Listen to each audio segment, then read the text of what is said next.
we can kind of go over the good, the bad, and the amazing from this year's growing season. We've had some really strange weather, some, not very warm days. It's really kind of crazy. Today's not very warm.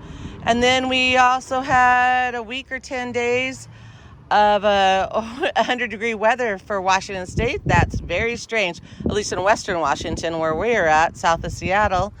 I don't know really what to say about it, except that, climate change is real. I'm pretty sure. I don't remember that ever happening again in the past, and I'm sure it's going to happen again.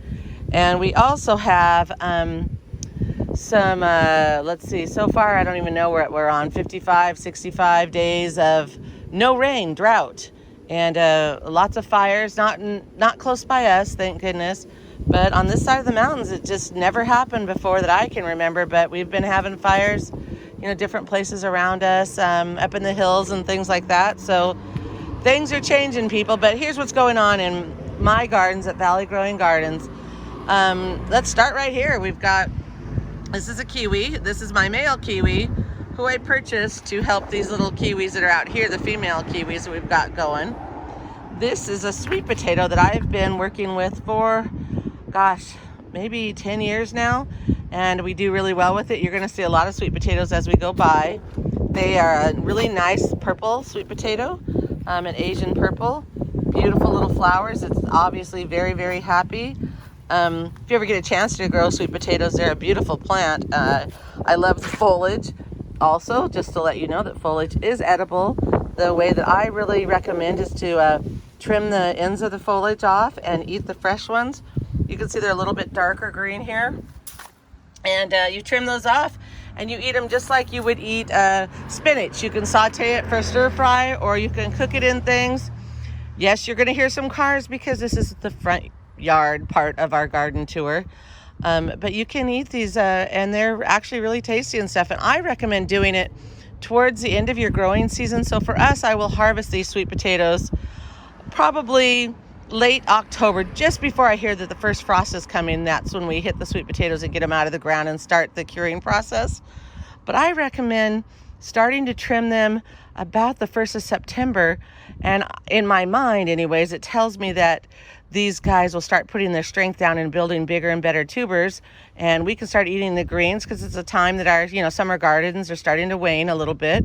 So it's a good time to start trimming them and using those greens for your salads or for your stir fries and things like that. But then you can also then tell the plant, hey, we want bigger tubers, get busy, buddy. So that is what's going on with this. Is my most this is my most northern side of my driveway garden. This is a kiwi. This is a hardy kiwi. Now, when I planted this, I didn't think about the fact that we needed a male kiwi to go with it. So we didn't have a male kiwi, hardy kiwi. So as you see down there, that one is actually a fuzzy kiwi, but it pollinates this just fine. And the fruit that we're interested in are right here. These are the hardy kiwi fruits. They are just bigger than a grape, but they're super sweet. You don't have to worry about the fuzziness. I think that they're just better than the fuzzy ones, because I don't have to trim the fuzz off. You just eat them like a grape when they're ready, and they're super yummy. The thing about a kiwi that you need to keep in mind, though, is kiwis are hard-growing, very vivacious plants that'll, like, if you put it by a house, it's going to tear your house down. If you put it by an awning, it'll take over. This will bring us to the second part of our garden tour. This is the driveway gardens. I'll take you all around and show you everything, but we've got, I guess, when you live in an urban setting like I do, you just kind of keep inventing more and more places to grow things. Not necessarily that's the smartest thing, but it's just the way I do things. So back here, I've got a cute little fig tucked in. I literally picked this guy up off of the floor when I was taking a class a few years ago.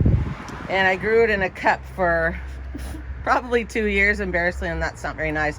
But I was kind of doing an experiment on it, and I grew it in a cup of water in my kitchen window, and it just kept getting the root longer and longer, and I'd rinse that cup every few days or whatever, and it kept getting longer and longer. And finally I felt guilty because I had like 2 foot worth of with the roots on it, so I thought I should plant it up. So I planted him up year before last, and he's doing spectacularly. You can see he just is very happy. He's getting little fruits on him this year. He's kind of made it into a little dwarf because I've kept it so pruned and things, and I'm contemplating putting him in the garden and letting him have his own spot. Down here, I've got a few of my little pots that I just put out here with some marigolds and some calendula and things, just to give some little flowers, bringing some pollinators and things. Here in the front, we have two, you can't see them, but it's two 30-gallon, let's see, maybe I can show you a little bit, two 30-gallon pots, so giant pots under there. And I've got sweet potatoes, and I'm trying to do a little bit of a side-by-side experiment. In one side, over in this side, we have my original, it's a purple sweet potato, but with a white skin interior. And then over on this side, I have the Okinawa, sorry, I said that wrong, Okinawa sweet potato that's got the purple interior and purple exterior. So I'm just kind of want to see the yield. I'm trying to treat them exactly the same and see what kind of yield we get out of them. So far, the foliage seems to be growing about the same. What I am noticing is that, you know, this one over here seems to have a lot deeper greens than this one does, but it doesn't necessarily. Maybe that's the way that one grows. I'm not 100% positive. Then back here, we've got a volunteer tomato, which, you know, hey, if he grew there, I'm going to let him go because he's already getting some tomatoes on him. But beyond that, we have a bunch of ginger. Now, the funny thing about this ginger is I grew this out here thinking, oh, ginger loves it hot, you know, and I've been growing ginger for years. But this year, as I've already mentioned, it got unseasonably hot. Well, these guys just about succumbed to that heat. So yes, ginger likes the sun, but not so much sun that they can't even, you know, have any kind of respite from the sun. So I ended up putting this old canopy, just an old rickety canopy over the top of them to give them shade. And boy, they're flourishing there. I think, you know, out of all the spots I'm growing ginger, this might be one of the best ones now that they've got, you know, afternoons, you know, shade. So they get their sun. Here you can see it basically in the sun because we're in the morning now, about 10 o'clock. They've got sun on them. But then as the day goes on, this little kind of funky looking little shelter will give them some shade, and they're doing fabulous. Over here, this stuff is all just kind of leftover things from my little plant sales and stuff. But these are mostly all, well, this is not, obviously. This is a pepper plant that, who said you can't grow a pepper in a tiny little pot? Look at these guys. This is bell peppers growing in little tiny 4-inch pots. But I thought, oh, you know, they're left from our, you know, garden sales and stuff. And I thought, oh, I'm just going to let them go and see what they do. And I haven't fed them or anything for at least a couple months or anything, but we just keep splashing water on them, and they're doing just fine so far. So it tells you that my fertilizer that I put in the original mix and stuff was working pretty well. These are mostly all perennial herbs. You know, I've got a raspberry there that I've been working on, and some different things. Oh, well, that's not a perennial. That's obviously Genovese basil. But, you know, I've got rosemary here, thyme, sage, things like that, and a bunch of different mints. And we'll take care of those and put them away pretty soon. And this is some cilantro I've let go to seed so I can, you know, splash it down, save the seeds, do whatever. This is my bay tree, which I have pruned forever to keep them in a really nice little, like a little tree kind of form of bay. But I'll take this branch off pretty soon, and I'm going to make that into a new bay tree. Also, the whole top of it has been growing like mad, so we're going to do that in more places. You know, we'll prune them back and replant all those tips to get us some more bay trees. This is my pièce de résistance. This is my turmeric, and boy, is this turmeric loving this pot. This was an old recycled vacuum cleaner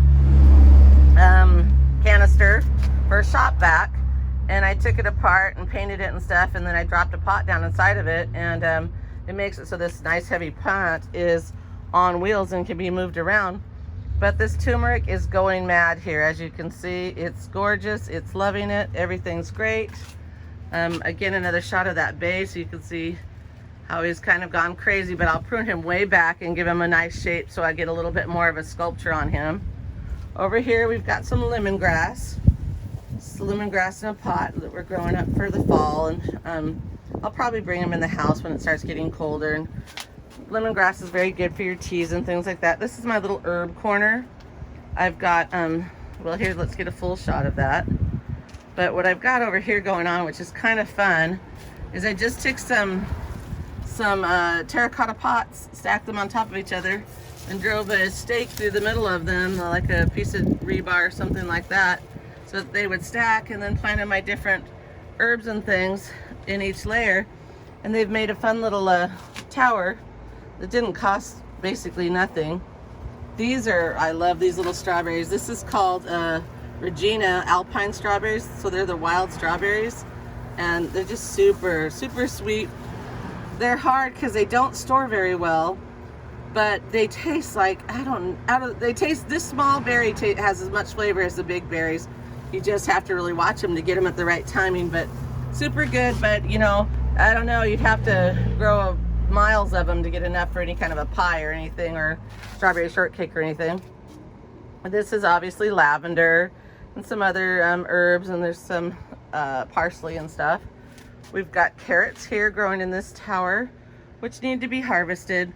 Probably not the best use of my tower this year. I'm probably going to, well, not even probably, I'm going to change this tower idea probably to strawberries. I'm not positive what, but it's definitely going to be changed. This is the strawberry tower we made out of a, let's see, what was in that? Apple cider vinegar, 50-gallon drum. And I cut it and formed it and made it myself. And man, the strawberries have loved it. I also put like a worm bin in the top of it. So this guy right here, I drilled holes all the way down through this, so it goes down through the middle of it, so I can water through the top of this, but I also can feed it because I've got worms, and I drop compost in there, or not compost, but I drop the some vegetables and things like that, and keep it composting in there, so it gets nice food to all of my strawberries in there. This is my strawberry tower that I'm going to turn this other one we just talked about into.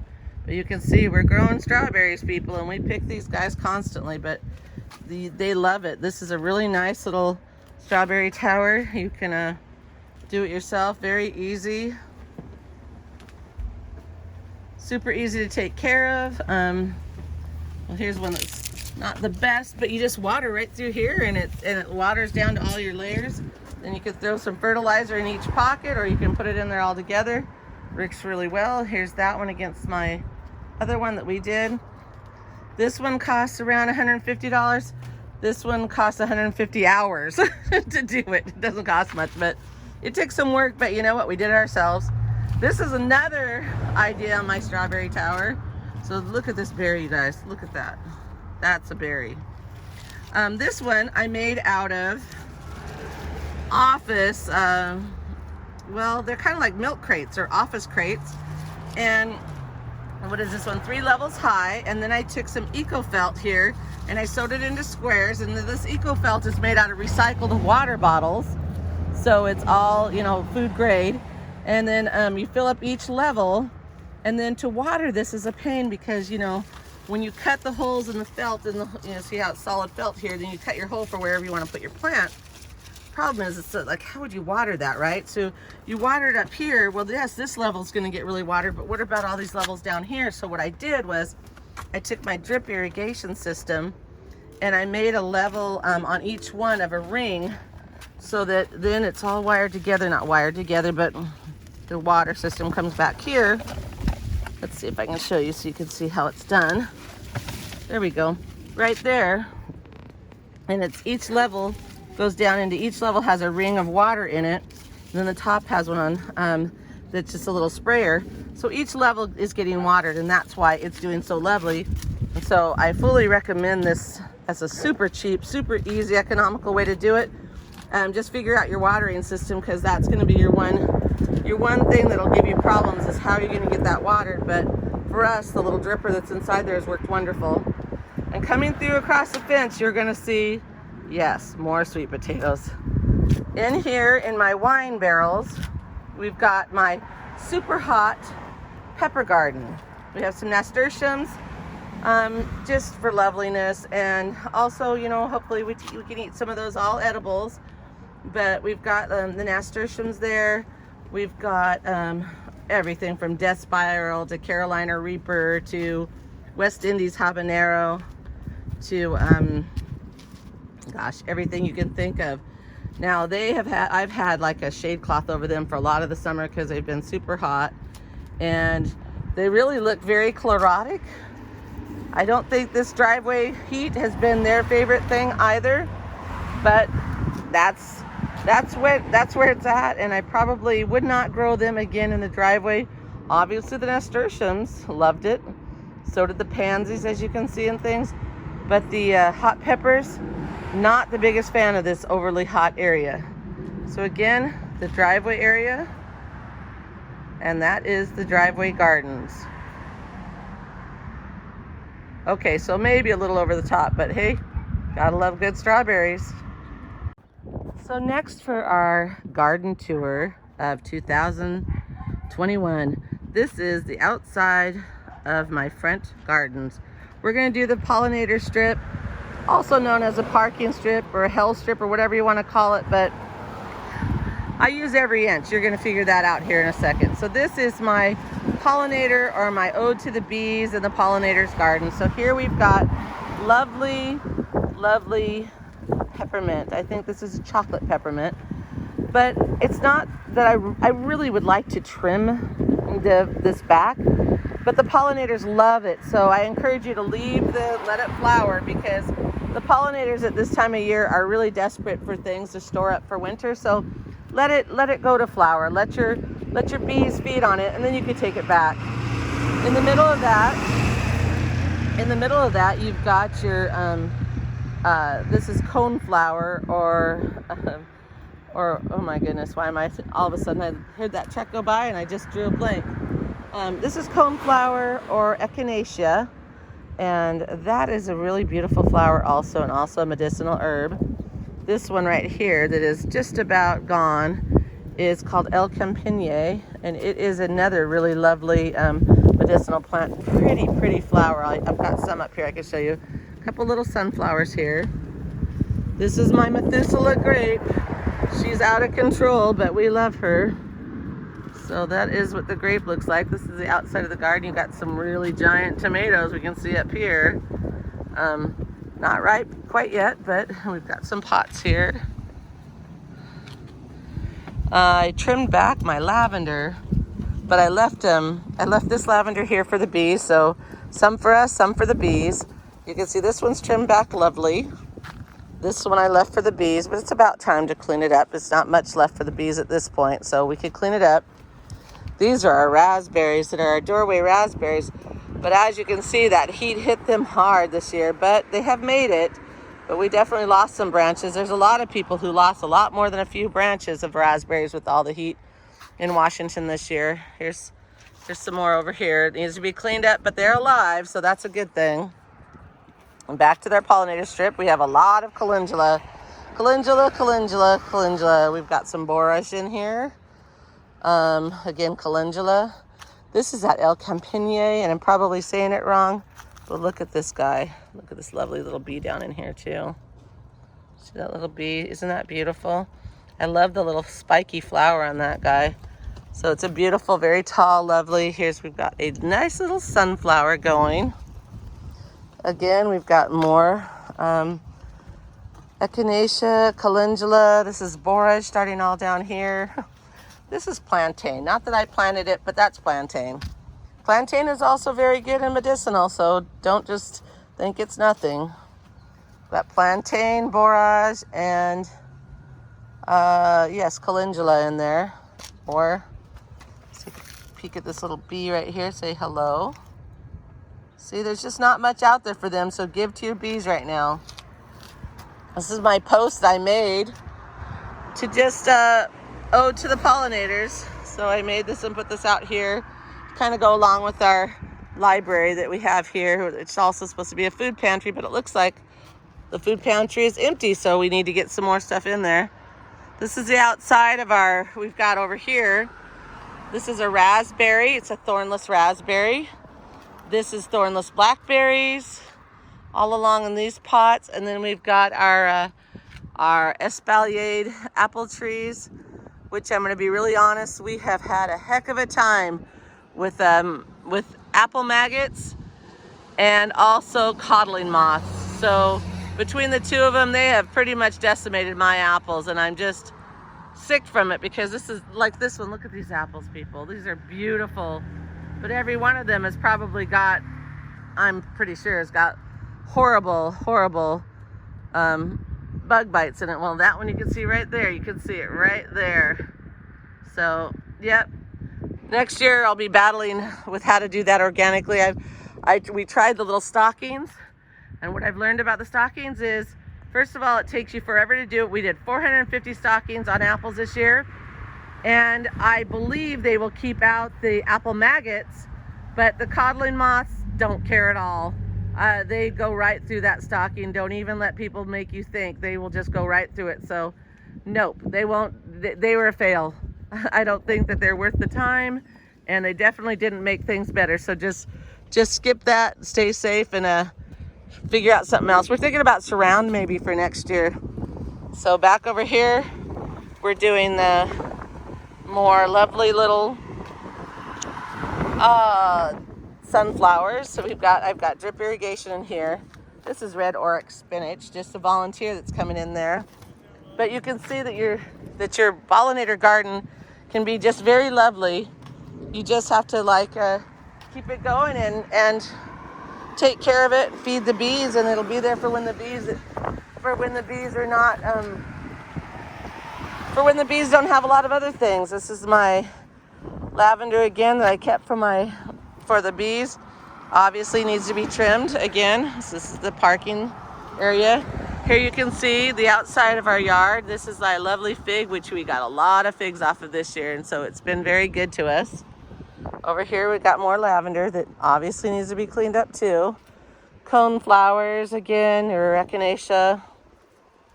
Oh, we've got valerian right there, valerian, and I took a lot of that root this year, so I almost killed the plant, but I feel better because it's coming back again. So it's going to be just fine. And again, it's got lovely calendula growing everywhere. I believe these are called cosmos.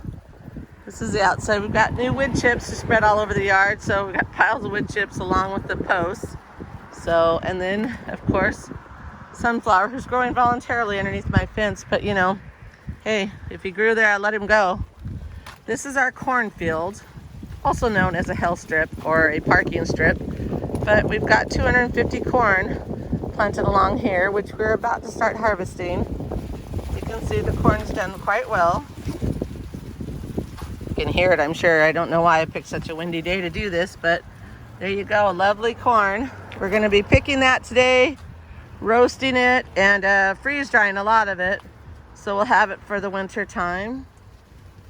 I guess I should mention what's on this side as we're walking by. We'll see it from the other side also, but this is the tomatoes. This is our side gate, going in our side gate, and this is my tomato growing pergola area, and this is all grown in 5-gallon buckets, so you can see this is very, very full of tomato plants.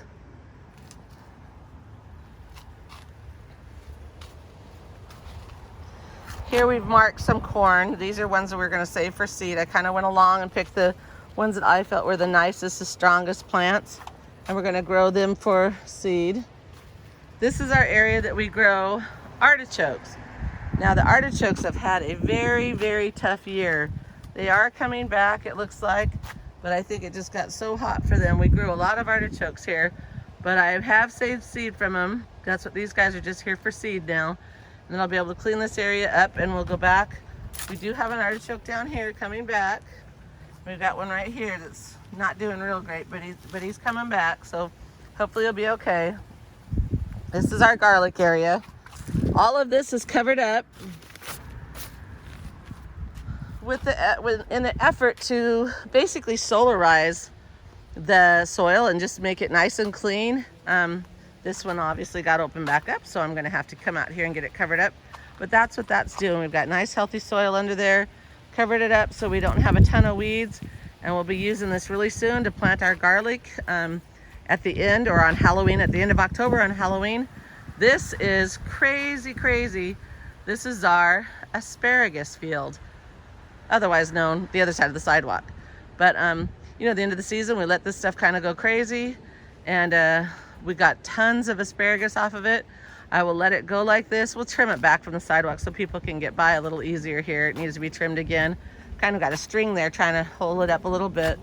but trying to make it so that people can get by, but also so that the plant can feed itself, so that it can sustain and get stronger and better as time goes on, so that I'm not getting diminished returns. I'm getting a nice strong plant, because as you know, the plant's not here to just grow little tiny plants for me. He's here to produce and to, replicate and to carry on his species, basically. And that's what this plant is trying to do, but it's weighing down the whole area by doing that. And this is the end of our sidewalk tour, and this is my little sweetheart. I think it's called a Sweet 16, that I grafted a few years ago with a nice gentleman at a place where we helped him out. And it's doing lovely, and I'm trying to just kind of shape it into something interesting. It's at the end of our yard, and I thought, well, let's do something fun with it, and that's what it's doing. And so here's a picture of the whole parking area, and that is the end of our parking strip garden tour. Don't miss part 2 of this tour. This tour is going to be even more interesting because we cut to the backyard and you're going to see inside the actual gates of our property. And so you get to see what's going on in this small footprint urban farm and how we produce so much food with very limited space. So don't miss it. Look for part 2. We'll connect it below.